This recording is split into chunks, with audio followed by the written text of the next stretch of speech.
Gospel Tangents is supported by users like you. Please support us at gospeltangents.com or on Patreon. The best source for Mormon history, science, and theology. I'm Rick Bennett. Come with me and we're going to go on a tour of Kirtland. We'll go inside the temple and visit some of the important sites around Kirtland. So you won't want to miss this. Come along. Welcome to Historic Kirtland.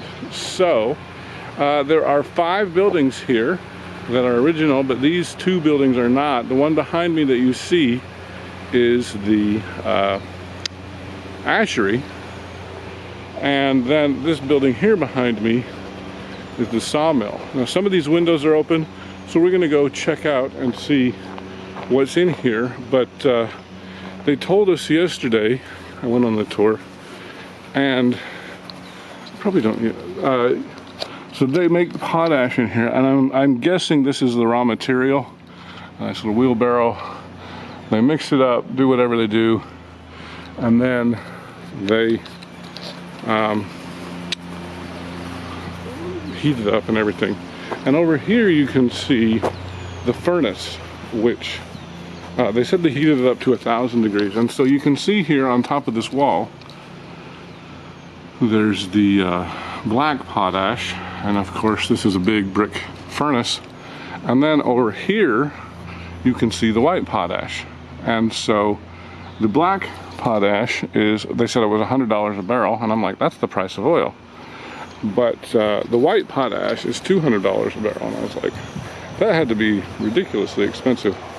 And it's been replaced with some other technology now. But you can kind of see inside the furnace here, and they said they heat it up to 1,000 degrees. So anyway, apparently this and the sawmill were burned down, and so the LDS Church has reconstructed this. So there's really only 5 buildings here in what I would call historic Kirtland, and so the Ashery and the sawmill are reconstructions of what it would have looked like. You can see here, of course, the sawmill needs to be water powered, and there's not a lot of water in there, but you can kind of see beyond there. There's a water wheel. You can kind of hear it too. We'll go to the other side so you can see it better. But this is the sawmill, and it was water powered. Clearly you can see these are some cut, or pretended to be cut, boards here. You come in, you get a big tree. You've got some sort of a wheel here, because obviously it was water powered. I needed the water to power it, and that's a pretty good sized saw there. And so this is known as the sawmill. You can see how little water there is down there. Apparently they recycle the water, but it gives you the idea. They've got, this is the Chagrin River. People were baptized into this river, and the water is really low. So obviously no whitewater rafting there. Oh, actually you can see the water wheel there. That kind of gives you the illusion of what's going on. In here they've got some woodworking tools. I can see that it's padlocked.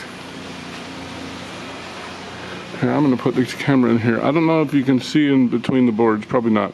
But they've got some like Kirtland Temple pulpits in process there that are pretty cool. And we'll try to hit Kirtland also, the temple. But you can see it's padlocked there. So anyway, this is mostly the sawmill. Now there's 3 other buildings here in historic Kirtland. You've got the Newell K. Whitney store, which is well, it's been restored, but it's basically original. And then you've got the Newell K. Whitney house, which is also mostly original. And then the John Johnson Inn, which is a reconstruction. And I was surprised. They told me that they used to go through there, but we didn't go on the tour there yesterday for some reason. I guess when before the LDS Church bought the Kirtland Temple and surrounding properties, they would take people up into the Johnson Inn, and there's so many trees in the way you can't see the temple from here, but you can see it from there. And so I gotta say, I like the trees because it makes it very shady and much more pleasant than walking around in the sun. Although it's tough on my camera, I can tell you. But there is, if I can find it. Oh, there it is. That is the John Johnson Inn. We'll get a closer picture. So that's also a reconstruction. But the Newell K. Whitney farm, store and home are original here to Nauvoo. Now you also see up here, well, it looks like a sidewalk, but it used to be a road. And so Steve Young helped lobby, I can't remember if he said it was in the 80s or 90s, the city council, so that they would open up this road, or close the road, so that you can just walk through it, which makes it really nice for visitors. But yeah, this used to be like a major thoroughfare on this road behind me. And so you can see here behind me is the Newell K. Whitney house. Now, we're going to try to go inside, but apparently when Joseph Smith moved to Kirtland, Joseph and Emma, they stayed in a small, and I mean small, little bedroom in the Whitney home. I lost it. There, it's somewhere behind me. There it is. And received, among other revelations, they call this the City of Revelation because I do know that Joseph received in the Whitney home there D&C 42. So across the road, or the sidewalk in this case, is the Newell K. Whitney store. And there were, let's see if I can remember what they are, 3 revelations received in the Newell K. Whitney store, and they were 84, 89, the Word of Wisdom, and oh, that's interesting, and what was the other one? 94, I think it was 94. 84, 94, and 89. Also, behind me, I didn't get to go to this yesterday, but we're going to, hopefully I'm going to take you on a tour of it. This is the John Johnson Hotel. I asked about it. Apparently in the old days, they used to conclude the tour here because there's a nice window, I guess, on the second floor where you can see the temple, but you can't really see the temple because all the trees are in the way. But that's the John Johnson Inn, and I found out there's a John Johnson farm in Hyrum, Ohio, that I'm going to try to go to. But yes, this is the famous Newell K. Whitney store. He was the first bishop of Kirtland, and there's a film that you can watch there that says that he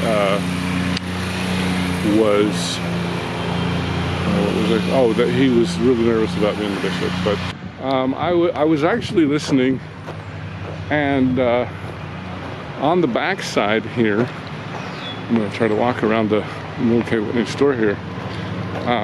Benjamin Schaefer said that there used to be a stairwell up to the School of the Prophets, but apparently they've taken out the stairwell. And it's, Benjamin said it was nice because you didn't have to walk through the whole store and all the bedrooms, which you do on the tour now. So that's kind of interesting. But yeah, so it's interesting, just kind of like Nauvoo, where you had the red brick store next to Joseph's house. You've got the Newell K. Whitney house right across the street from the Newell K. Whitney store. So pretty interesting. I'm going to see if we can go in here and learn a little bit more about the, well, I don't know if I should follow this group. I'm going to see if I can sneak around and tour myself. So come along with me. So you can see behind me it says tour with guides only. I was going to try to sneak in. So maybe I'll try to sneak in the store, and you can, because I just saw some people come out of here and go into the store. So hopefully we can get in here. But I did take pictures, so I might be showing you pictures. Well, they just told me you can't join a tour in progress. You got to start from the beginning. And So that's kind of annoying. Over here in the corner we have a mailbox.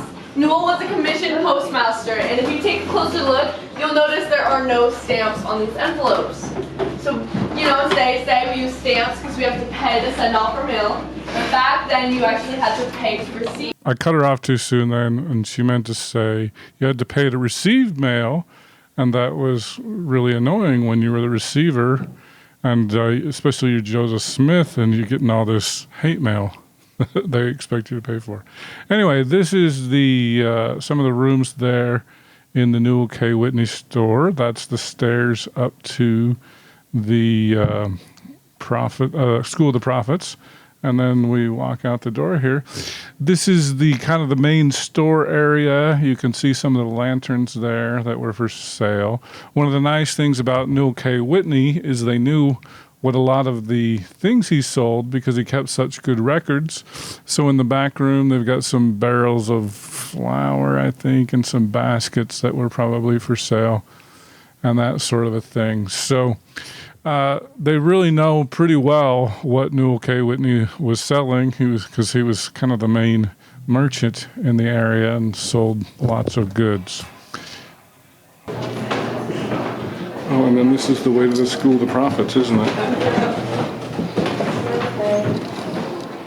So now we're upstairs in the Newell K. Whitney store. That desk on the right side there, that was Joseph Smith's desk where some of the revelations were used. Those are the stairs that we just came up. And at the top of the stairs is the School of the Prophets that you could see some people walking in here. Here we are inside. I've got the people out of the room. It's really a tiny room.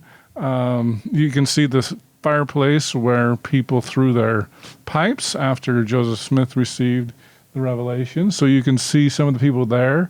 Newell K. Whitney, Levi Hancock, Ezra Thane, Martin Harris, Joseph Smith, of course, Joseph Smith Sr., Lyman Johnson, Sidney Rigdon, Frederick G. Williams, Zebedee Coltrane. I couldn't read those fast enough. But anyway, those were some of the people there. You can kind of see, I blurred out these people's faces because I didn't ask for their permission.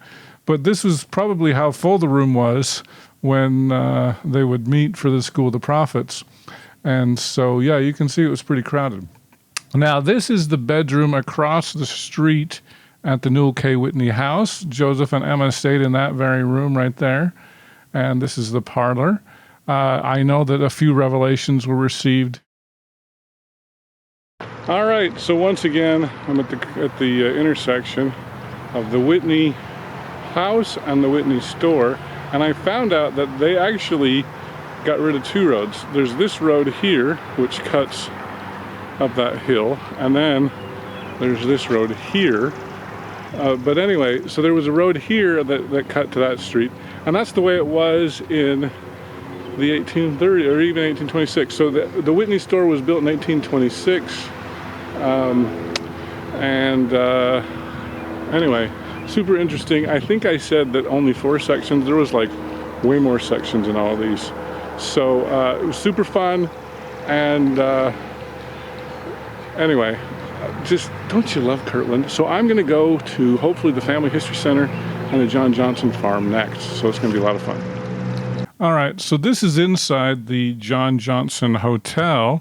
They didn't know what it looked on the inside, so it's basically a museum now, and they've got some cool paintings. You can see a little kind of a sculpture of the Kirtland Temple there, and on the left they've got a very cool painting of angels appearing in the Kirtland Temple for the dedication, I believe, and so you can see it's a really nice looking photo. It's called Glories of Heaven by Gary Edward Smith, and a very cool painting there inside the hotel. Now, I took a picture. This is an old picture of the John Johnson Hotel, so you can see what it looked like. Straight on, there was just too many windows, and so you can't see it very well. But this is where many of the patriarchal blessings were given. Joseph Smith Sr. was ordained as patriarch, and I've got a painting here where Parley P. Pratt is ordained an apostle. I'm not sure if that took place in here, but it could have. They've also got a second edition Book of Mormon, which I thought was super cool. Of course, it's behind glass, as well as the Latter-day Saint Messenger and Advocate. So this was kind of the main newspaper. And so it was owned by Frederick G. Williams, a first edition Doctrine and Covenants. So that's extremely cool. And so that was first done in 1835. This is a sign for the Whitney and Gilbert Livery Stable. Of course, the stable's not there, but that's the property that it was on. So you want to visit the newest feature in Kirtland, and that's the Joseph Smith and Emma home. And so this is a photo of the Joseph Smith and Emma home. It's right next to the Kirtland Temple. And so this is me walking in. Home, they found original paint colors, which allowed them to restore the colors of that were used to paint the home as well. We can imagine that Emma would do her cooking here in this fireplace. So that's the fireplace that Emma might have used, or probably used for. And you can see out the window, you've got the cemetery and the Kirtland Temple. So Joseph definitely kept his eye on that. Here is all some of the other rooms. I believe this is the parlor. I'm shooting around really quick because these are just, I didn't have a lot of time to shoot. But you can see a fireplace there. They had fireplaces in all the room because that was the main place for heat. This is a room that they didn't know what it was for, and so they've just got some chairs there, and the missionaries can talk to you there. Here we are. This is the newest, one of the newest openings here in Kirtland, the Joseph Smith home. And this was it's only been open a year or so, I understand. This is where Joseph and Emma lived. They said this was the longest residence they ever lived in for 4 years. I can't imagine. So anyway, yeah, this has only been open about a year or so. And so here's the Smith home. And it's interesting because as you look here, and I'm going to turn in just a second, you're going to see the cemetery, and of course, well, the trees are kind of in the way, but there's the beautiful Kirtland Temple right there. So what I thought we could do is walk up here, and we're going to walk past the Sidney Rigdon home, which I just asked if that was part of the purchase, and apparently it's a residence now, and is no longer, or it's still owned by the Community of Christ because somebody lives there. And so it's not open for tours, which is a bummer for us, but you know, whatever. So anyway, I think this is the only cemetery next to a temple that I'm aware of. Maybe there's other ones, but this is kind of unusual for it to be next to a temple, you know, and of course then you think about baptism for the dead and all that, and so that's kind of interesting. All right, so this is the Community of Christ Church that's still functioning. I know that I attended, I think this is the gymnasium part. I'll see if I can find some pictures. I went to church there, I think when I did Sunstone Kirtland here. Oh, it's been a long time, 8, 9, 10 years ago. But it's a beautiful little church here. And of course it's right across the street from the Kirtland Temple.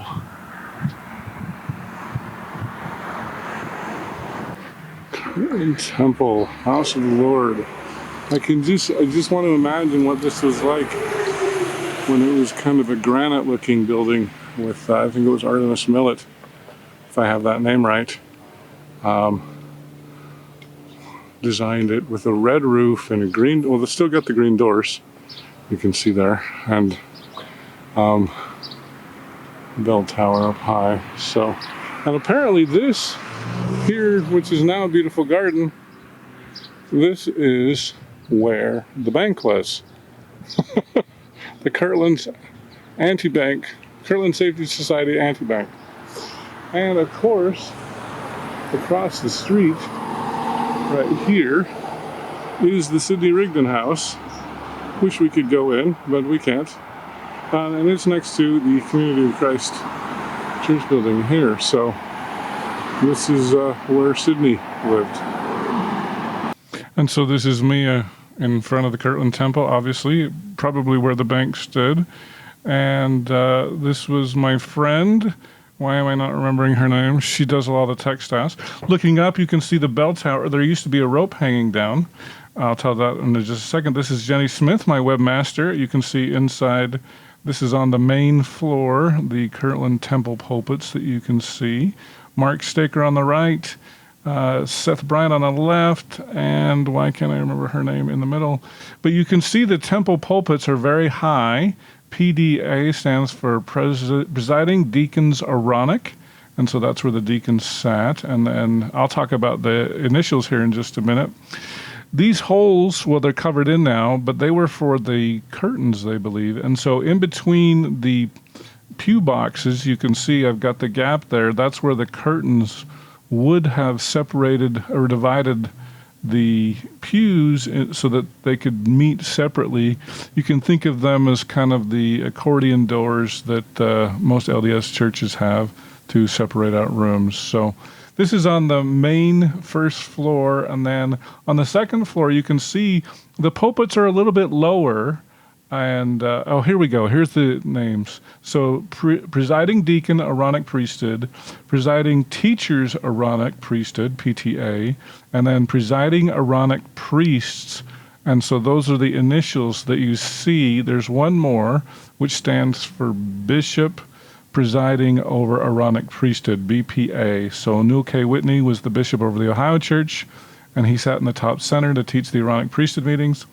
And then on the other side, we have PEM, Presiding Elders Melchizedek Priesthood, MHP, Melchizedek High Priests. On the third level is the PMH, which is the Presiding High Council.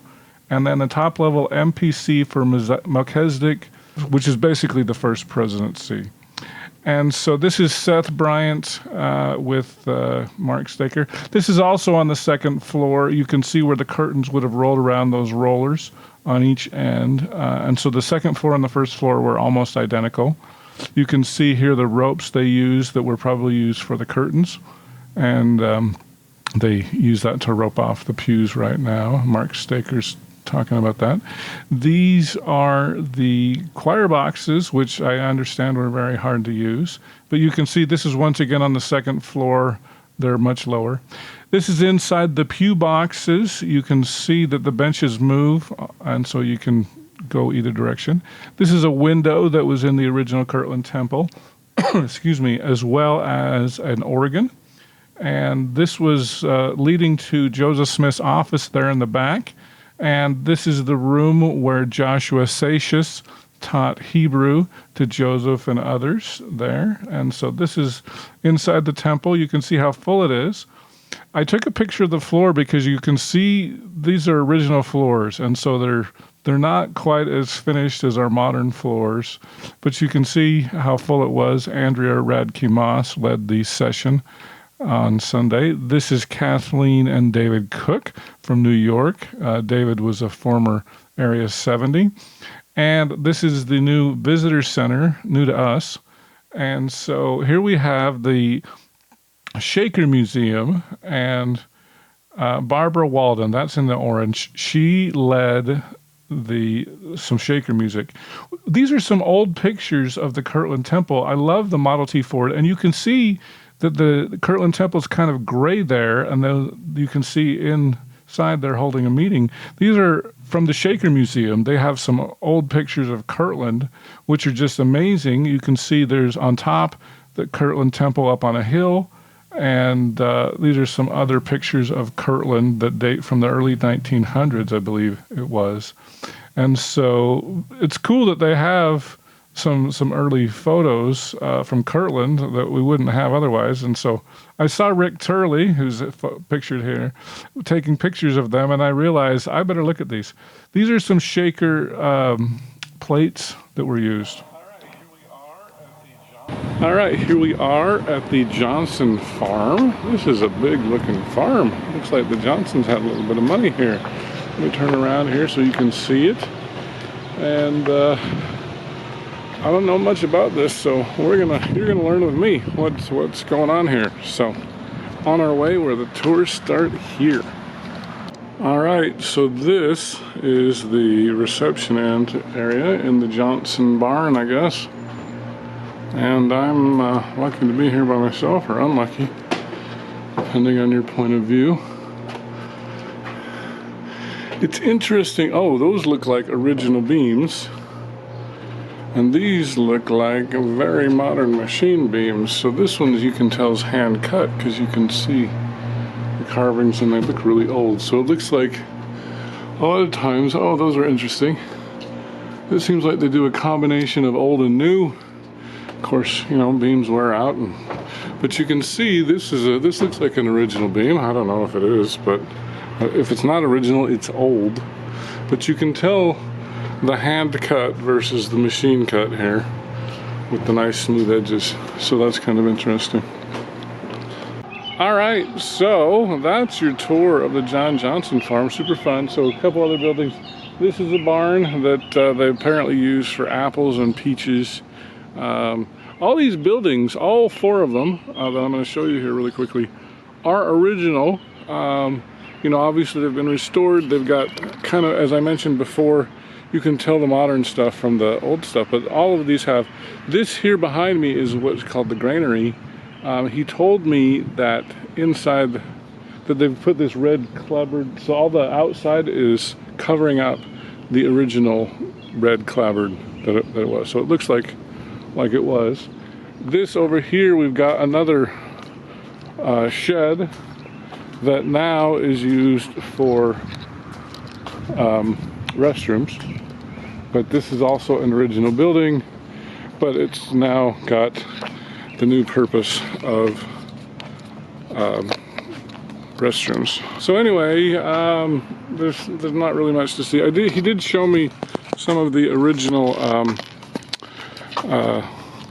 woodwork right inside here, but you can see it's the restrooms now. So pretty cool. Apparently this was purchased by the church in, I think he said 1956, if I remember that right. The entire property, 180 acres that John Johnson held. And so D&C 76, as we just mentioned, was filmed upstairs in the home here. And I asked if said that's a wagon barn, basically, so they'd put their wagons in there. He did have a bunch of cows, and they would sell milk and butter and that kind of thing. And so that must be another, I'm sure they put the cows in another structure somewhere anyway. But so anyway, yeah, this apparently between 1956 and 1990 or so, this functioned as a church farm. And now so in the 1990s they started restoring these structures, and it's now a functioning center. But a lot of the acreage all around here is still owned by the church and is leased to the local farmers. So it still brings in church income apparently. So I never noticed the roof. That's interesting. Looks like it kind of has some problems. Or maybe it's supposed to look like that. I don't know. I'm definitely not a roofing expert, but anyway. So there, my friends, is your tour of historic Ohio. And unfortunately, I was going to hit the Rock and Roll Hall of Fame, but ran out of time. Got to go to the airport. But you know, what's more important? So I'm going to have to come back for the Rock and Roll Hall of Fame. So anyway, thanks for joining me on a tour of Ohio. I thought it was just going to be Kirtland, but Hyrum's a 45-minute drive from Kirtland. And I think he said it was approximately that to the airport as well. So anyway, super fun trip. So see you guys later. It was a lot of fun going to Kirtland, so thanks for coming along on the ride, and I hope you can make it out there too, but I'm glad to share you some of the sights in and outside of Kirtland, so it was a lot of fun. In our next conversation, I'm excited to have my good friend, Dr. Matt Harris, on the show, and we're going to talk about blacks in the priesthood since World War II. So Lyndon Johnson is really interesting for Latter-day Saints. Your listeners may not know this, but we tend to think that the church has always been conservative.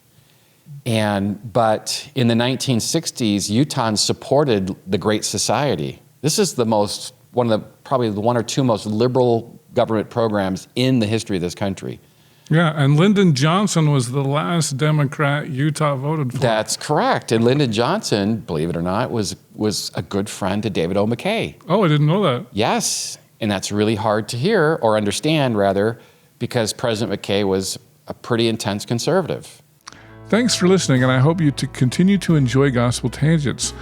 Consider becoming a Patreon or go to gospeltangents.com/shop, and you can get a cool tie, a hat, or even a nice mug. You can also get a sweatshirt. So check it out at gospeltangents.com/shop.